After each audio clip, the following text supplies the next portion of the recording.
Au nom du Père, du Fils et du Saint-Esprit, ainsi soit-il.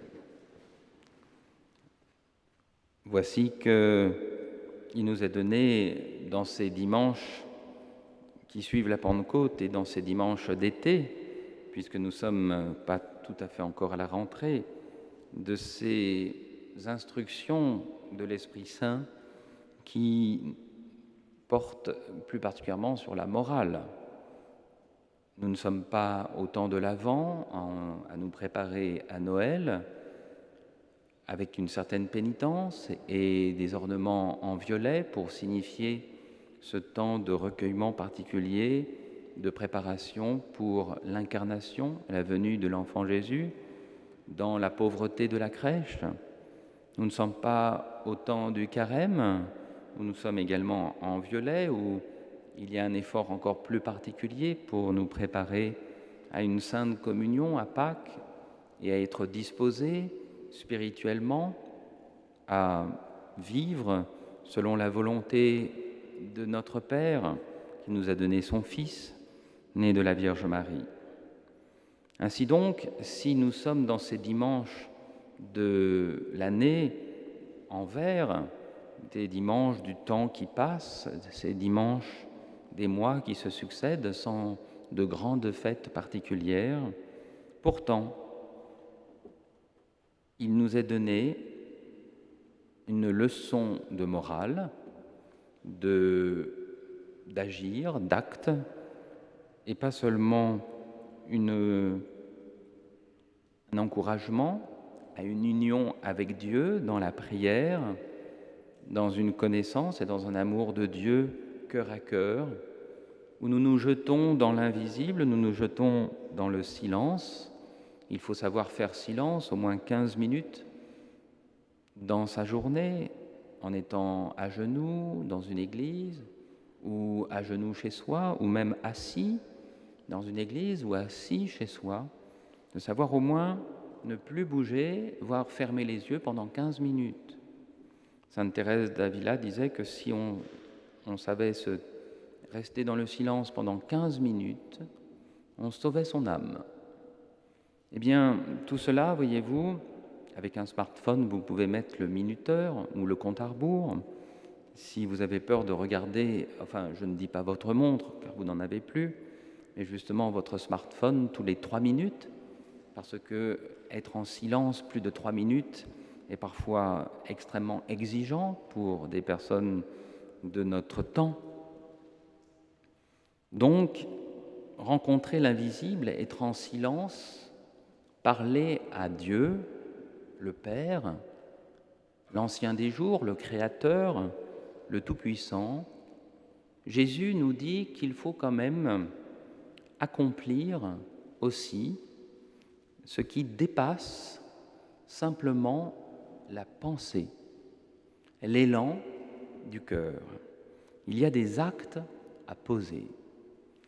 Jésus dit aujourd'hui qu'il faut se méfier de l'argent, du pouvoir d'acheter par la monnaie, par les richesses personnelles, au point de s'inquiéter de la qualité de notre nourriture, de la qualité de notre vêtement. Et cela, donc, nous indique que notre nature humaine n'est pas seulement spirituelle, intellectuelle, mais que Dieu est bien conscient que nous sommes de ce règne créé, des minéraux, des pierres, des oligo-éléments, comme on dirait de nos jours, des plantes, des belles plantes, comme on dit aussi de certains êtres humains, quand ils sont beaux à regarder, et des animaux avec les instincts qui sont ceux des animaux. Mais comme on vous l'a dit très souvent, trop souvent peut-être, mais c'est un exemple qu'il faut bien retenir, notre nature humaine est en effet supérieure à la nature animale. Nous ne nous contentons pas de notre odeur, de notre aspect brut. Si nous avions les poils bien ordonnés comme les chats, eh bien, nous n'aurions qu'à nous lécher pour avoir une belle coiffure. Mais nous avons des cheveux parfois rebelles et tous les matins, nous les coiffons. Peut-être pas tous les matins, nous les lavons. Mais nous sommes conscients que nous valons plus que la manière de sentir et que de la manière aussi de manger. Rares sont les hommes qui mangent dans une écuelle, par terre. Mais pourtant, d'une manière plus ou moins élégante, on peut encore manger avec les mains. Des mains propres et une manière de manger avec les mains, mais suivant les coutumes, et nous avons inventé, trouvé des instruments pour manger plus élégamment qu'avec les mains. Eh bien, cette nature animale que certains considèrent comme devant être totalement libérée et indépendante de toute ordination, de tout ordre, de toute raison, eh bien, saint Paul aujourd'hui nous donne une liste encore plus exigeante que le détachement que nous demande le Christ. Le Christ nous demande ici, aujourd'hui, plus particulièrement, un détachement qui a poussé des générations et des millions d'hommes et de femmes à aller jusqu'au bout de la confiance en Dieu et d'être des religieux, des moines et des moniales. Nous voyons bien que non seulement nous avons perdu la présence de Dieu et la prière confiante, mais que nous avons aussi perdu l'agir totalement abandonné, puisque nous avons de moins en moins de moines, de moins en moins de religieux et de moins en moins de religieuses. Or, dans des temps de foi et de confiance, il y avait plus de jeunes hommes, de jeunes femmes, voire moins jeunes, qui entraient en religion. Et le vœu de pauvreté est tout particulier parce qu'il accomplit la parole de notre Seigneur aujourd'hui. On n'a jamais vu mourir de faim un franciscain, un dominicain, même un jésuite.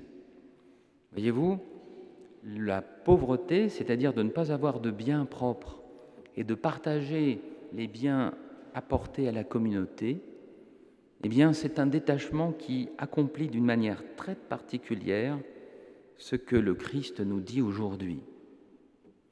Et si nous avions justement la foi et la confiance en Dieu, nous irions, certains d'entre nous, jusqu'à vivre dans la prière, le travail, la contemplation, et nous serions des bénédictins, des bénédictines, des carmélites, des carmes.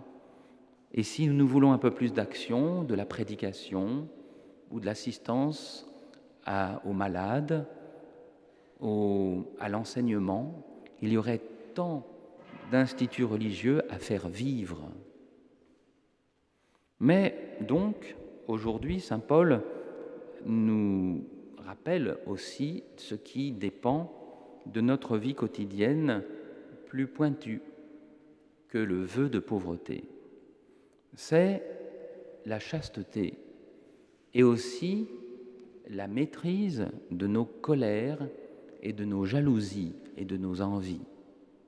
Bien sûr, le péché d'impureté, l'abus de notre sensualité et des plaisirs légitimes de la sexualité font partie d'une grande attention humaine, ou dans un excès par le puritanisme, où tout ce qui est lié à la sexualité, à la beauté du corps, est considéré comme extrêmement dangereux pour la paix de notre âme et pour notre vie sereine, terrestre, humaine, stable, paisible, avec des désirs totalement désordonnés qu'il faut calmer en couvrant nos corps de vêtements plus ou moins longs, en couvrant nos cheveux de telle ou telle manière,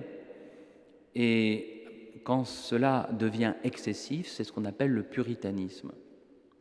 Mais l'excès inverse, c'est la débauche, c'est l'indifférence, c'est les modes qui nous ont envahis et qui font un contraste entre des personnes puritaines ou pudiques, si elles ne sont pas excessives, et des personnes qui, au nom de leur liberté corporelle et personnelle, voire spirituelle, considèrent qu'elles peuvent se dénuder d'une manière toute particulière et que la société elle-même encourage ou ne sanctionne pas le fait de développer la pornographie dans des flux Internet considérables, puisque cela forme plus d'un tiers des connexions sur Internet de nos jours.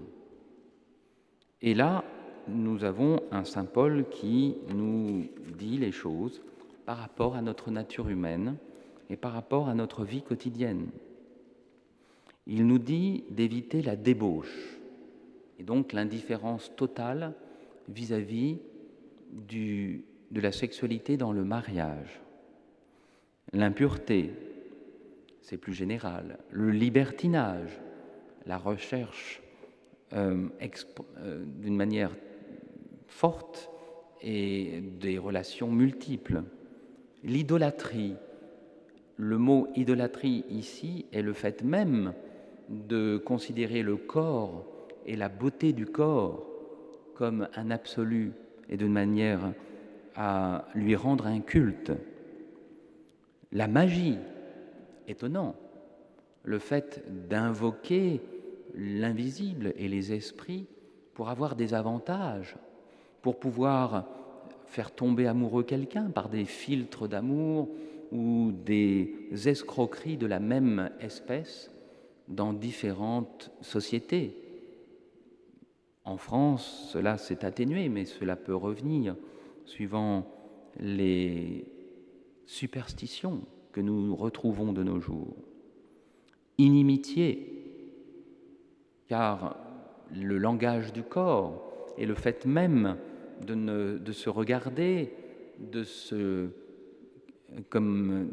calculer, comme disent les jeunes de nos jours, c'est-à-dire que on va vouloir que la personne nous dise bonjour ou se tienne avec nous, même lors de repas, de telle ou telle manière. Tout ça est lié au fait de ne manquer de cette vie spirituelle que nous allons voir dans un deuxième temps. Des discordes, jalousie, la colère, c'est-à-dire de se motiver dans sa nervosité pour lutter contre ce qui nous contrarie, non pas de manière légitime ici, mais pour écarter ce qui nous blesse, ce qui nous attriste, sans justification. Des colères de pur orgueil, des rivalités inutiles, des divisions inutiles, des sectes et des comparaisons, des coteries inutiles, des haines inutiles, meurtres, orgies, ripailles, toutes choses du même genre qui nous font nous perdre la connaissance et l'amitié de Dieu que saint Paul et le Christ appellent le royaume de Dieu. Alors, ce à quoi nous sommes invités, c'est des mots qui nous semblent tellement généraux de nos jours, tellement larges, que de leur donner un contenu nous demanderait justement de respecter ce 15 minutes de silence dans nos vies. La charité, c'est-à-dire une bienveillance profonde vis-à-vis de notre prochain. La joie, c'est-à-dire de faire résonner tous les biens qui nous arrivent chaque jour, les petits comme les grands. La paix, c'est-à-dire de faire résonner les joies d'une manière plus profonde et d'avoir un cœur paisible. La patience, c'est de supporter ce qui nous contrarie pour retrouver la paix. L'affabilité, c'est de ne pas rendre le mal pour le mal et d'avoir une bienveillance visible et une politesse et une gentillesse visible. D'où le mot de bonté.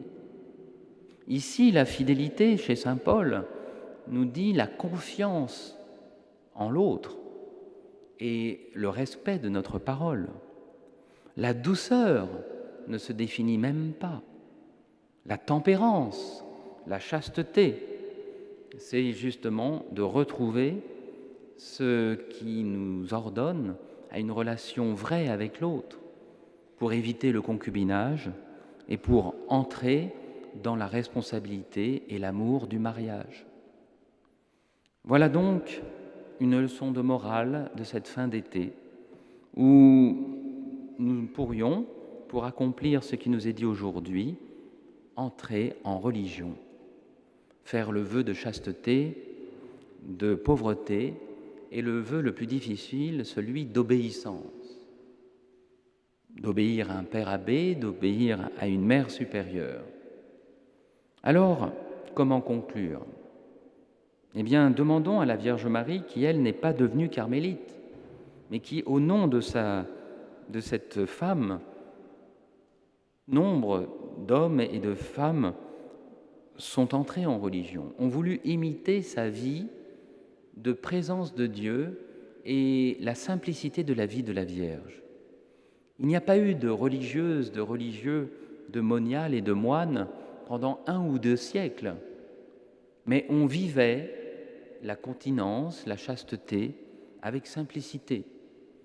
Qu'on soit célibataire, et c'est la continence complète, et la vertu même de chasteté, qu'on soit dans le mariage, et c'est une chasteté ordonnée avec le don dans l'acte conjugal, même dans la chasteté, c'est-à-dire bien ordonnée, et dans l'amour spirituel, eh bien la Vierge Marie, elle, nous aidera dans les prochaines semaines et les prochains mois et les prochaines années à mieux comprendre ce que Dieu nous veut. Où nous sommes dans la loi et les 10 commandements tout simples, où nous sommes dans la morale toute simple, où nous sommes dans les 10 commandements tout simples, où nous sommes dans l'incarnation, où nous suivons la Vierge Marie en nous souvenant par le Je vous salue Marie et par le chapelet quotidien que Dieu s'est fait homme. Si nous prions par exemple l'Angélus matin, midi et soir pour nous rappeler l'ange du Seigneur a porté l'annonce à Marie, elle a conçu du Saint-Esprit, voici la servante du Seigneur, qu'il me soit fait selon votre parole, et le Verbe s'est fait chair et il a habité parmi nous. Eh bien, nous nous souviendrons que nous ne sommes pas seulement des moralistes ou des puritains, mais c'est bien parce que Dieu s'est fait homme et qu'il a voulu une famille, une mère, un père adoptif en Saint Joseph, que la vie terrestre n'est pas méprisable, mais qu'elle doit être orientée vers la confiance. Une confiance matérielle par rapport à la nourriture et aux vêtements, comme des religieux et des religieuses, et une vie morale qui nous permette de fonder des familles, qui nous permette d'avoir la responsabilité de père et de mère, toute chose qui actuellement est rejetée par nos lois. Alors à qui obéir? Aux lois posées par des personnes qui n'ont aucun souci de la pureté des 10 commandements ni de la famille? Eh bien, dans la mesure où César, ou celui qui fait les lois, pose des lois qui sont conformes à la vérité et à la pureté, nous pouvons les suivre. Et si cela est opposé à la vérité, à la famille et à la religion, nous ne désobéissons pas. Nous faisons une objection de conscience dans la vérité. Et tout cela, voyez-vous, va nous demander un effort. va nous demander d'être des témoins de notre foi, de notre espérance et de notre charité. En grec, martyr, nous devrons être des témoins de ce que notre conscience, illuminée par l'Esprit Saint, choisira dans le futur. Et c'est cela qui nous donnera la paix. Alors, demandons à ces êtres spirituels que sont les anges, demandons à Saint Michel Archange, demandons à la Vierge Marie et à Saint Joseph, demandons à Sainte Eugène et à Sainte Cécile, Saint Denis et Sainte Geneviève, à Saint François d'Assise, Saint Antoine de Padoue, à Sainte Jeanne d'Arc, à Sainte Thérèse de l'Enfant Jésus, qui sont ici représentés, d'être bien fidèles à la foi chrétienne d'un Dieu qui s'est fait homme. Et Jésus nous a tellement parlé de son Père et nous a tellement promis la récompense d'être dans son royaume. C'est lui qui reste le roi, et tout ce qui se passera sur terre ne se passera que selon sa permission. Et même si nous souffrons, et même s'il y a des malheurs sur cette terre, le Christ, s'il le permet, c'est pour que nous soyons élevés et purifiés sur le chemin de la croix pour le suivre et pour ensuite être récompensés et libérés de toute peine et de toute souffrance. Au nom du Père, du Fils et du Saint-Esprit, ainsi soit-il.